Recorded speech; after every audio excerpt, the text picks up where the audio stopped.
ಜೋಸ್ಲೆತ್ YouTube ಚಾನಲಿಗೆ ನಿಮಗೆ ಸ್ವಾಗತ. ಇವತ್ತು ನಾನು ಊರಿನ ಸ್ಟೈಲಲ್ಲಿ ಟೊಮೆಟೊ ಉಪ್ಪಿನಕಾಯಿ ಹೇಗೆ ಮಾಡೋದು ಎಂದು ಹೇಳಿ ನಿಮಗೆ ತೋರಿಸಿಕೊಡ್ತೇನೆ. ನಿಮಗೆ ಲೈಕ್ ಆದರೆ ಖುಷಿ ಆದರೆ ಲೈಕ್ ಮಾಡಿ ಮತ್ತು ಶೇರ್ ಮಾಡಿ. ಈ ಉಪ್ಪಿನಕಾಯಿಯನ್ನು 6 ತಿಂಗಳ ಒಳಗೆ ನೀವು ಇಡಬಹುದು. ಚಪಾತಿ ಬೇರೆ ಯಾವುದಕ್ಕೂ ಪಲ್ಯದ ಬದಲಿಗೆ ಈ ಉಪ್ಪಿನಕಾಯಿಯನ್ನು ಸೇವಿಸಬಹುದು. ಆದ್ದರಿಂದ ಮೊದಲನಾಗಿ ನಾವು ಅಂಗಡಿಯಿಂದ ಉಪ್ಪಿನಕಾಯಿ ಟೊಮೆಟೊವನ್ನು ತಂದಿದ್ದೇವೆ. ಈ ಟೊಮೆಟೊ ಊರಿನ ಟೊಮೆಟೊ ಆದರೆ ಒಳ್ಳೆಯದು. ನಾವು ಇದನ್ನು ಮೊದಲದಾಗಿ ನಾವು ತೊಳಿತೇವೆ. ಒಳ್ಳೆ ಮಾಡಿ ಬಿಸಿ ನೀರಿನಲ್ಲಿ ಒಳ್ಳೆ ಮಾಡಿ ತೊಳಿಬೇಕು ಮತ್ತು ಇದನ್ನು ಜೋಡಿಸಬೇಕು.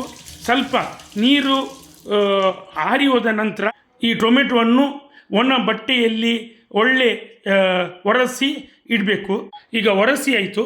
ಈಗ ಈ ಟೊಮೆಟೊದ ಈ ಭಾಗವನ್ನು ತೆಗಿಬೇಕು. ಆ ಭಾಗವನ್ನು ತೆಗೆದ ನಂತರ ಈಗ ಸಣ್ಣ ಸಣ್ಣ ತುಂಡು ಮಾಡಿ ಟೊಮೆಟೊವನ್ನು ಒಂದು ಪಾತ್ರೆಯಲ್ಲಿ ಹಾಕಬೇಕು. ಹಾಗೆಯೇ ಇಲ್ಲಿ ನಾವು ಹುಳಿಯನ್ನು ಇಟ್ಟಿದ್ದೇವೆ. 1 ಕಿಲೋ ಟೊಮೆಟೊಗೆ ಹತ್ತಿರ ಒಂದು 100 ಗ್ರಾಮಿನಷ್ಟು ಹುಳಿಯನ್ನು ನೀರಿನಲ್ಲಿ ಹಾಕಿ ಇಡಬೇಕು. ಈಗ ನಾವು ಟೊಮೆಟೊವನ್ನು ಒಳ್ಳೆ ಮಾಡಿ ಕಟ್ ಮಾಡಿ ಇಟ್ಟಿದ್ದೇವೆ. ಇಲ್ಲಿ ನಾವು ಒಂದು ಪಾತ್ರೆಯಲ್ಲಿ ಹುಳಿಯನ್ನು ನೀರಲ್ಲಿ ಹಾಕಿಟ್ಟಿದ್ದೇವೆ. ಈಗ ಈ ಟೊಮೆಟೊವನ್ನು ಗ್ಯಾಸಲ್ಲಿ ಇಟ್ಟ ಪಾತ್ರೆಗೆ ನಾವು ಹಾಕ್ತೇವೆ. ಹಾಕಿ ಅದಕ್ಕೆ ಈಗ ಹಾಕಿ ಆಯಿತು. ಇದಕ್ಕೆ ಹುಳಿಯ ನೀರನ್ನು ನಾವು ಯಾವುದೊಂದು ಪಾತ್ರೆಯಲ್ಲಿ ಹುಳಿಯನ್ನು ಹಾಕಿದ್ದೇವ ಆ ಹುಳಿಯ ನೀರನ್ನು ಅದಕ್ಕೆ ಹಾಕ್ತೇವೆ. ನಾವು ಹುಳಿಯ ನೀರನ್ನು ಮೆಲ್ಲ ಮೇಲಿದ್ದೇ ನೀರು ಹಾಕ್ತಾ ಇದ್ದಾರೆ. ನೀರು ಮಾತ್ರ, ಅದರ ಗಟ್ಟಿ ಯಾವುದೂ ಹಾಕಲಿಕ್ಕಿಲ್ಲ. ಖಾಲಿ ಹುಳಿಯನ್ನು ನೀರಲ್ಲಿ ಹಾಕಿ ಅದನ್ನು ಸೋಸಿ ಇದಕ್ಕೆ ಹಾಕಬೇಕು. ಈಗ ನೀರು ಹಾಕಿ ಆಯಿತು. ಇದಕ್ಕೆ ಈಗ ನಾವು ಉಪ್ಪು ಹಾಕ್ತಾ ಇದ್ದೇವೆ. ನೋಡಿ, ಇಷ್ಟು ಉಪ್ಪು ಹಾಕಿ ರುಚಿ ತಕ್ಕ ಉಪ್ಪನ್ನು ಹಾಕಿ ಗ್ಯಾಸಲ್ಲಿ ಇಟ್ಟು ಬೇಯಿಸ್ತಾ ಇದ್ದೇವೆ. ಒಂದು 150 ml ತೆಂಗಿನೆಣ್ಣೆಯನ್ನು ಇದಕ್ಕೆ ಹಾಕಬೇಕು. ಆಗ ಇದು ಒಳ್ಳೆಯಾಗಿ ಬೇಯ್ತದೆ. ಟೊಮೆಟೊಗೆ ಉಪ್ಪು ಹಾಕಿದ ಕೂಡಲೇ ಅದು ಹೆಚ್ಚಾಗಿ ಒಳ್ಳೆಯದಾಗಿ ಬೇಯ್ತದೆ. ಆಗೀಗ ಎಣ್ಣೆ ಹಾಕಿ ಒಳ್ಳೆ ಬೇಯುವವರೆಗೆ ಬಿಡಬೇಕು. ಎಣ್ಣೆ ಹಾಕಿದ ನಂತರ ಒಂದು ಸೌಟಿನಲ್ಲಿ ಒಳ್ಳೆ ಮಾಡಿ ಮೇಲೆ ಕೆಳಗೆ ಮಾಡಬೇಕು. ಗ್ಯಾಸನ್ನು ಒಳ್ಳೆ ಗೊಜ್ಜು ಆಗುವವರೆಗೆ, ಇಡೀ ಟೊಮೆಟೊ ನೀರು ಆಗುವವರೆಗೆ ಬೇಯಿಸಬೇಕು. ಮಾಡಲಿಕ್ಕೆ ನಾವು 3 ಥರದ ಪದಾರ್ಥಗಳನ್ನು ಹಾಕಿ ಒಂದು ಮಸಾಲ ಮಾಡ್ತೇವೆ. 1 ಚಮಚ ಸಾಸಿವೆ, ಹಾಗೆಯೇ 1 ಚಮಚ ಮೆಂತೆ ಮತ್ತು 1 ಚಮಚ ಜೀರಿಗೆಯನ್ನು ಹೆಚ್ಚಿಗೆ ಹಾಕಬಾರ್ದು. ಯಾಕೆಂತ ಹೇಳಿದರೆ ಜೀರಿಗೆ ಹೆಚ್ಚಿಗೆ ಹಾಕಿದ ಕೂಡಲೇ ಕೈ ಆಗ್ತದೆ. ಆದ್ದರಿಂದ 1 kg ಟೊಮೆಟೊಗೆ 1 ಚಮಚವನ್ನು ಹಾಕಬೇಕು. ಇದನ್ನು ಗ್ಯಾಸಲ್ಲಿ ಇಟ್ಟಿದ್ದ ಇದರಲ್ಲಿ ಕಾವಲಿಯಲ್ಲಿ ಒಳ್ಳೆ ಮಾಡಿ ಕಾಯಿಸಬೇಕು. ಬೆಂಕಿಯನ್ನು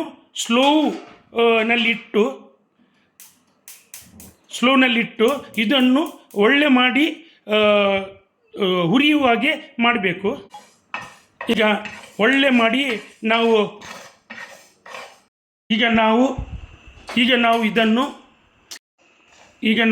ಗ್ಯಾಸಲ್ಲಿಟ್ಟ ಜೀರಿಗೆ, ಸಾಸಿವೆ ಮತ್ತು ಮೆಂತೆ ಒಳ್ಳೆ ಮಾಡಿ ಹುರಿದಾಯಿತು. ನೋಡಿ, ಈಗ ಶಬ್ದ ಎಲ್ಲ ಬರ್ತಾ ಉಂಟು. ಅದನ್ನು ಈಗ ನಾವು ಸ್ವಲ್ಪ ತಣ್ಣಗೆ ಆದ ನಂತರ ಅದನ್ನು ಮಿಕ್ಸಿಗೆ ಹಾಕಿ ನಾವು ಅದನ್ನು ಒಳ್ಳೆ ಹುಡಿ ಮಾಡ್ತೇವೆ. ಸ್ವಲ್ಪ ಹೊತ್ತು ಅದನ್ನು ಈಗ ಒಳ್ಳೆ ಅದು ತಣ್ಣಗೆ ಆದ ನಂತರ ಈಗ ನಾವು ಅದನ್ನು ಮಿಕ್ಸಿಗೆ ಹಾಕ್ತಾ ಇದ್ದೇವೆ. ನಾವು ಮಿಕ್ಸಿಗೆ ಹಾಕಿ ಒಳ್ಳೆ ಮಾಡಿ ನೈಸ್ ಆಗುವವರೆಗೆ ಅದನ್ನು ಮಿಕ್ಸಿಯಲ್ಲಿ ಗ್ರೈಂಡ್ ಮಾಡಬೇಕು.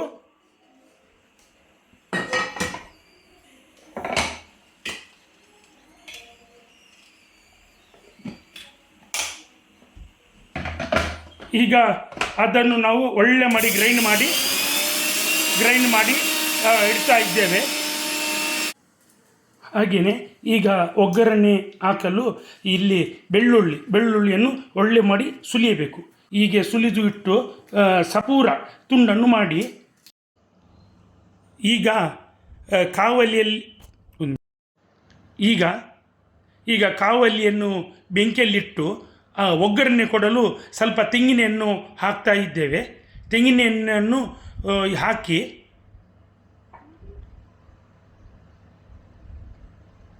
ಈಗ ತೆಂಗಿನೆಣ್ಣೆ ಒಳ್ಳೆ ಕಾಯಿಸಿದ ನಂತರ ಈಗ ಎಣ್ಣೆ ಒಳ್ಳೆ ಕಾಯ್ತಾ ಬಂತು. ಇದಕ್ಕೆ ಸಾಸಿವೆಯನ್ನು ಹಾಕೋಣ. ಅಷ್ಟು ಸಾಸಿವೆಯನ್ನು ಹಾಕಿ ಸಾಸಿವೆ ಒಳ್ಳೆ ಮಾಡಿ ನೋಡಿ. ಈಗ ಎಣ್ಣೆ ಕಾಯ್ದ ಎಣ್ಣೆಯಲ್ಲಿ ಸಾಸಿವೆ ಹಾಕಿದ ಕೂಡಲೇ ಒಳ್ಳೆ ಉರಿತಾ ಬಂತು. ಹಾಗೆ ಇಲ್ಲಿ ನಾವು ಒಣಮೆಣಸನ್ನು ನಾವು ಕಟ್ ಮಾಡಿ ಇಟ್ಟಿದ್ದೇವೆ ಮತ್ತು ನೋಡಿ ಹೇಗೆ ಕಟ್ ಮಾಡೋದು ನೋಡಿ. ಕತ್ತರಿಯಿಂದ ಹೀಗೇ ಒಣಮೆಣಸನ್ನು ಕಟ್ ಮಾಡೋದು. ಇಲ್ಲಿ ಸಾಸಿವೆ ಒಳ್ಳೆ ಎಣ್ಣೆಯಲ್ಲಿ ಕಾದು ಅದರದ್ದು ಶಬ್ದ ಬರ್ತಾ ಉಂಟು ನೋಡಿ. ಈಗ ಅದಕ್ಕೆ ಒಣಮೆಣಸನ್ನು ಹಾಕುವುದು.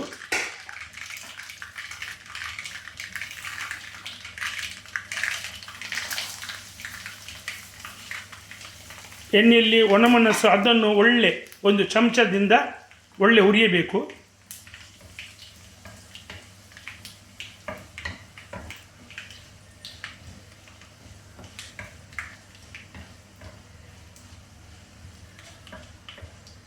ಒಳ್ಳೆ ಉರಿದು ಬರುವಾಗ ನಾವು ಸುಲಿದಿಟ್ಟ ಬೆಳ್ಳುಳ್ಳಿಯನ್ನು ಅದಕ್ಕೆ ಹಾಕಬೇಕು.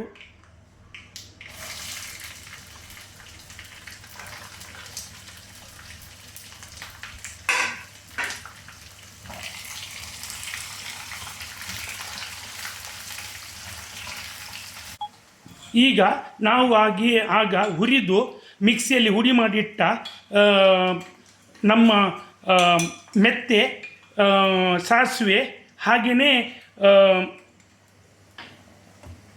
ಅದರ ಹುಡಿಯನ್ನು ಇದಕ್ಕೆ ಹಾಕಿ ಬಿಡುವುದು ಒಳ್ಳೆ ಮಾಡಿ ಅದನ್ನು ಕಲಸಬೇಕು.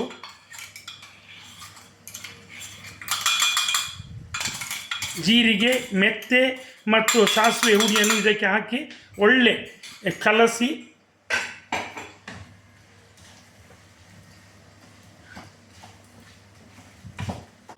ಈಗ ಅದಕ್ಕೆ ಮಸಾಲ ಹುಡಿಯನ್ನು ಹಾಕಬೇಕು. 1 ಚಮಚ ಮೆಣಸಿನ ಹುಡಿ, ಅರ್ಧ ಚಮಚದಷ್ಟು ಹಳದಿ ಹುಡಿ ಅನ್ನು ಹಾಕಿ ಒಳ್ಳೆ ಮಿಕ್ಸ್ ಮಾಡಬೇಕು.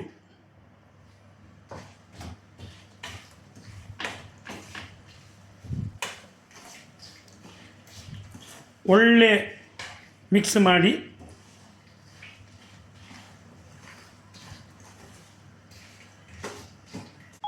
ನಾವು ಇಲ್ಲಿ ಟೊಮೆಟೊವನ್ನು ಒಳ್ಳೆ ಮಾಡಿ ಈಗ ಅದು ಒಳ್ಳೆ ಟೊಮೆಟೊ ಇಡೀ ಗೊಜ್ಜು ಆಗಿದೆ. ಈ ಗೊಜ್ಜನ್ನು ಈಗ ನಾವು ಈ ಮಸಾಲದ ಪಾತ್ರೆಗೆ ಹಾಕ್ತೇವೆ. ನಾವು ಮಸಾಲೆಯ ಪಾತ್ರೆಗೆ ಹಾಕಿ ಒಳ್ಳೆ ಮಿಕ್ಸ್ ಮಾಡ್ತೇವೆ.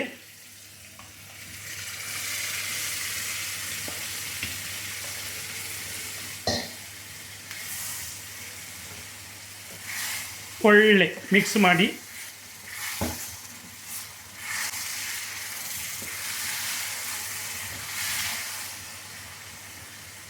ಇದನ್ನು ಒಳ್ಳೆ ಡ್ರೈ ಆಗುವವರೆಗೆ ನಾವು ಒಳ್ಳೆ ಹುರಿಯಬೇಕು. ನೋಡಿ ಈಗ ಅದು ಒಳ್ಳೆ ಡ್ರೈ ಆಯಿತು. ಇನ್ನು ಸ್ವಲ್ಪ ಹೊತ್ತು ಇಟ್ಟು ಅದನ್ನು ಗ್ಯಾಸನ್ನು ಆಫ್ ಮಾಡಬೇಕು.